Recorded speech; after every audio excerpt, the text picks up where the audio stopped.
All right, so welcome back, and we're having a review of some of the major stories that have come through this morning.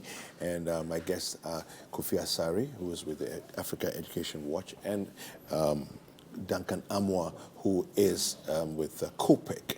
Now, you can comment and send messages on the WhatsApp line 0204-447-033. Let's hear from you and your thoughts on these conversations. Now, there's one that we wanted to talk about. 4 arrested over Ablekuma cop killing. Now, this story is on the front page of the Daily Guide. It made it to some of the other papers as well. Let me just quickly see if you can just run through the story. 4 persons have been apprehended in connection with the recent robbery and murder of a police officer during an attack on a Bullion van in Ablekuma. The Ghana Police Service made the announcement yesterday, revealing that one of the suspects was arrested on Saturday, July 15th.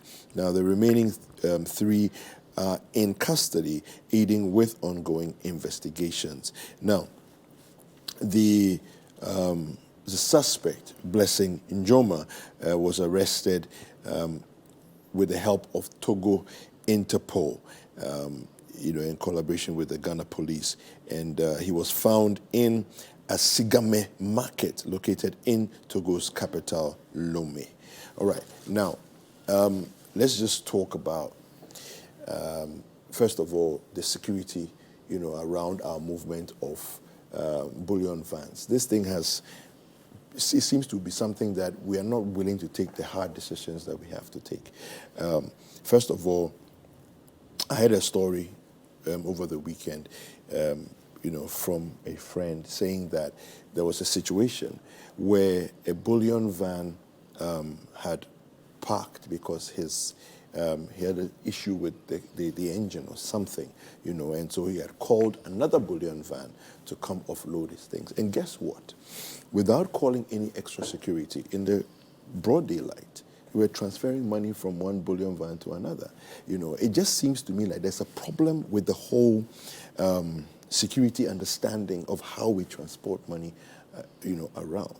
I don't know what your thoughts are regarding this. I want to start by once again expressing my sympathies to the family of the slain policeman who died in the process. Yeah. It's painful to die in the line of duty, serving your people. I must say that one of the challenges we are facing in this cash security sector is a challenge of modernity. Let me put it that way. You see, the system is still looking at crime in an unsophisticated manner. Yeah. So we think we are in the 1990s, or earlier. Or earlier, and so it is sufficient to have. And I don't think there's a Bullion van. You see, we call every van a Bullion van. It's not a Bullion van. There's a pickup with a. So we think that we can just take certain chances, and then nothing will happen.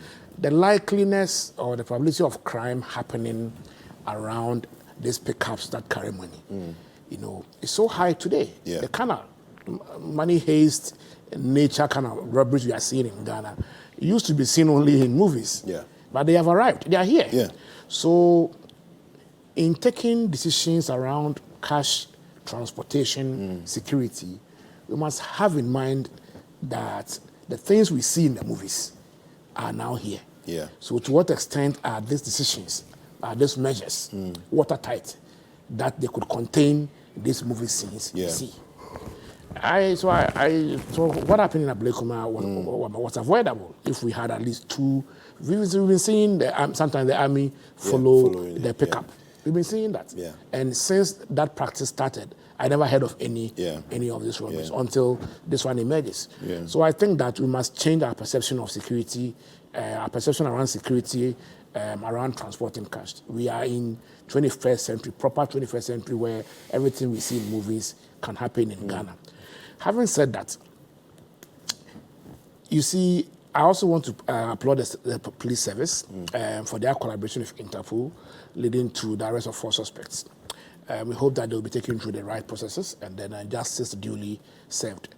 But it's important for us, not only the banking stakeholder public, but also the citizens, to be reassured by the police in relation to the new deadlines, for the ban on these pickups. Yes. Because it was June, right? Last year, I think it was June last year. I think they said June, and then I think it was shifted again. It keeps shifting. So we need to know, not only appraise us of the new deadline, but also appraise us about developments since the extent to which the banks and then the automobile companies are inching towards that. Because, look, families want to be assured that their members, their fathers, their children are safe transporting money, both drivers, both security men, and others who are involved in that cash transportation routine. So we need the double assurance that as much as practicable, as early as possible, this blanket ban should kick in. Okay. Duncan, I want you to react to this. Now, for me, I love the whole concept of security and security operatives and how they work. It's a fascination for me. When you watch that video, you get a sense of a cop that was sent on assignment without the requisite training to engage in case there's a problem. Right? That's the sense I get. That's one. Number two, you also get a sense of, and if you see them in operation where they are driving around and the guy has an AK-47, which he cannot properly holster and engage in a firefight unless he steps out of the vehicle, because it's just too long, it's too big to engage in a firefight in the vehicle. It suggests a bigger problem than even what we're discussing here on the side of the police who are supporting in the transportation or transit of money. There is the vehicle side where the vehicle is definitely not a Bullion van by any stretch of imagination. All you have to do is to Google Bullion van features, and you will see that there's none of the features show up in these vans we are moving around. But the police training and the kind of police who we are sending on assignments. Let me add my voice to Kofi's, to the family, the slain police officer. Yeah. Our condolences to them. One, we as a country have failed them. So you are right in pointing out the appropriate apparel not being provided. You would expect anybody being sent on such a mission to at least come prepared. And so where you have bulletproof vests, sometimes the bullet helmets also not provided. You get a thinking that we think it's business as usual. And so, there's a cash management truck. I can't call them Bullion vans like you don't call them. So just go and provide security. Right? The assumption in Ghana is that, Nyamebeye. But this time, it is not Nyamebeye. In any country or city that you find economic hardships, there is an upsurge in crime, a corresponding upsurge in crime. Because a lot of people, like I say, when he sits for a whole week, he's not getting anything to eat, he's not getting any money. Figure something out. They will figure something out. Unfortunately, you have a lot of arms, right? Small arms in circulation within country. And so the tendency for some of these miscreants to get hold of an arm or ammunition and then engage in some of these barbaric acts is probably getting bigger and higher by the day.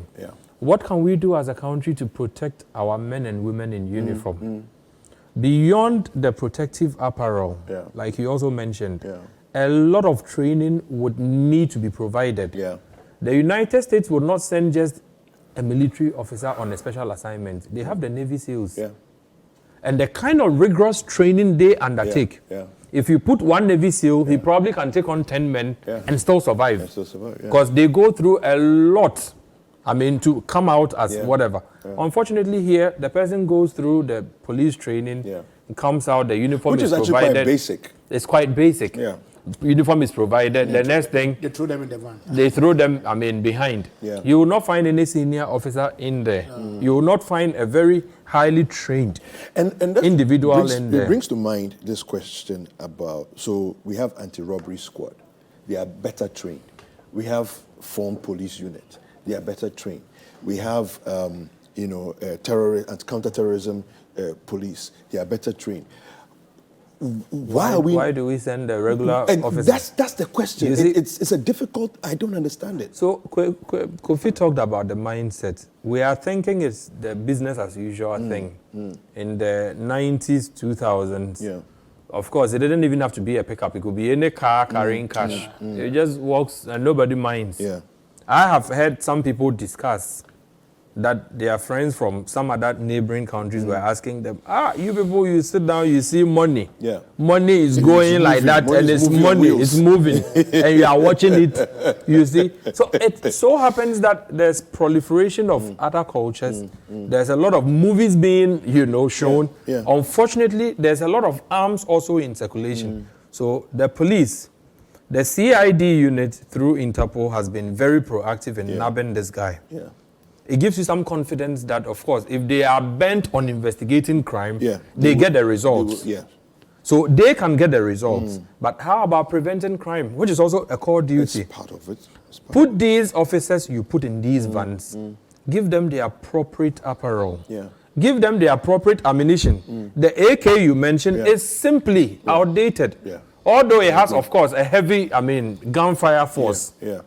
But when people are probably coming into attack, you will not have the time to. You should give them enough ammunition in that car so that if the AK is not, good enough to respond rapidly, he can have a sidearm. Yeah. He could have a revolver somewhere that he probably can also. I don't understand why they go into action without sidearms in these vehicles. Because that's what you need. It tells you the mindset. And then also, when you arrive, when you know that you are coming to park at the gas station, the policeman is the first person to get out, and his action is to make sure that the Bullion van is safe. But he was seated as the guy was backing up. How are we training them? What did we tell him to go do? The guy could open the car from behind. Meanwhile, when the politicians go on their rounds, you see the security guards jump out of the vehicles, and they're all monitoring and watching. And it's never one car. It's never one car. Plenty. You see that? I don't know. So we endanger our people. Yeah. And to be honest with you, looking at the dynamics in the Bullion van robberies, I think that even if we had proper Bullion vans, you will still need a second escort. You will still need that second escort to follow the Bullion van. Kofi, a proper Bullion, let me be frank with you, is armored. Yes. Armored. No matter how much ammunition you carry, they will survive. So the tires are often such that you can't even. No, but here's the case where the attacks occur when you are moving the car. It's not when you are inside. But then when you are packed and you are coming out.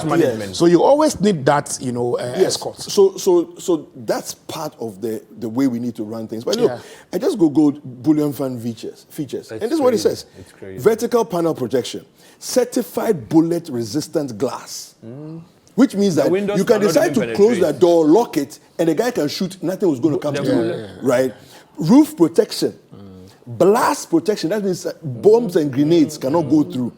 Door overlap protection, all of these things. Don't continue. We don't have even one of them. But we know what we want. There are a few running around now, but as to whether we're even thinking rightly. Yeah. Let's make a quick comment on this one, the last one. Corruption is all over the place. It doesn't involve politicians alone. It's I don't think at this point we need a lecture on how pervasive corruption is. The challenges we have in this country do not include having lectures on how pervasive corruption is or the dynamics of corruption. That is not part of problems. You understand? Yeah. His Excellency, the President, assured us that he was going to fight corruption tooth and nail. Yeah. Okay, his posture towards corruption was, we will fight corruption tooth and nail. Since 2017, that posture, 2018, then it has now turned to a reminder that corruption is pervasive. Which is actually a scripture. It's not only, it's a quote, it's not only restricted to politicians. No one ever suggested that it is actually a preserve, of politicians. No. So I find it difficult to situate this comment within the president's KPIs. His KPI is to fight corruption, and he has to fight. I think what the president should be doing is to demonstrating beyond words his commitment in fighting corruption. Two things. One, the under-resourcing of horizontal accountability institutions whose functions are key in fighting corruption must end. We must see a more resourced OSP, SHRAJ, EOCO, Auditor General, and then also the internal audit agents and all that, so that institutional mechanisms are enhanced to prevent and then fight corruption. Second, his appointees' blatant disregard for the right to information law, which is supposed to be one of his key achievements, must end. Because if you have a public service where ministers of state feel emboldened to rubbish, ignore, or disregard directives or decisions of the Right to Information Commission as part of implementing the Right to Information law, it has become a culture. And no one is reprimanded. No one, But earlier this year, the Minister of Information said that, there was quite a good achievement since the law was passed. No. Please. What I'm saying, the president should be interested in ensuring that his appointees divulge or release information that are not a subject of exemptions. Under Right to Information law. And when the Right to Information Commission pronounces that release this information, the president must be mindful that without information, it is difficult for the media, for civil society to fight corruption. And when his appointees are seen to be embracing opacity, always working in the dark, he must be worried and caution them. That is how we fight corruption, and not remind us that corruption is everywhere. We are already aware of this already. We know. Thank you, it started from Adam. Thank you. And we are aware corruption is everywhere. Thank you, we don't need a lecture on that. Just wrap it up. I was going to say this, Kofi, but you see, how does the UN define corruption? I think that's where the president misses it. The UN says that corruption is using a public office for a private gain. That's how their basic definition. I am not worried about Kweku if you have money and you give to Kofi. It's not my business, right? I'll be worried about Kofi being Minister for Education and giving monies that he could have used to the benefit of all of us here. So the focus is on the public sector. It's on the public sector, as specific. So unfortunately, on public resource, right? If Bill Gates decides tomorrow morning to share all his billions, nobody cares. Whoever. If our presidents decide to share 100 million, we will care because it's public resource. So they should situate that properly, and the president should focus on fighting whatever unnecessary excesses that his appointees and his own office, would engage in, such that the public do not get the public good that we pay the taxes for. We don't contribute taxes because we want corruption to be all over the place. We contribute taxes because we want to see development. That is where we want to see our money. Not you spending the monies otherwise. All right. Private jets. When we ask for the Ministry for National Security to disclose, they say it's a national security matter, yet the public is paying for it. That is what we want Mr. President to tackle. And again, sacking Yaodom Levo, which the courts have ended up clearing. I think that Mr. President should at some point speak to it, because this was a gentleman that we knew was helping in the fight against corruption. It was his own office that booted him out. So maybe he's throwing his hands in the air, but Mr. President, corruption, as the UN says, is public office for private gain. So fight that one and leave us to also deal with, our own problems. So there's no fight. There's no fight. Start the fight. Start the fight. Yes. Support him. Fantastic. I agree with you. There's no fight.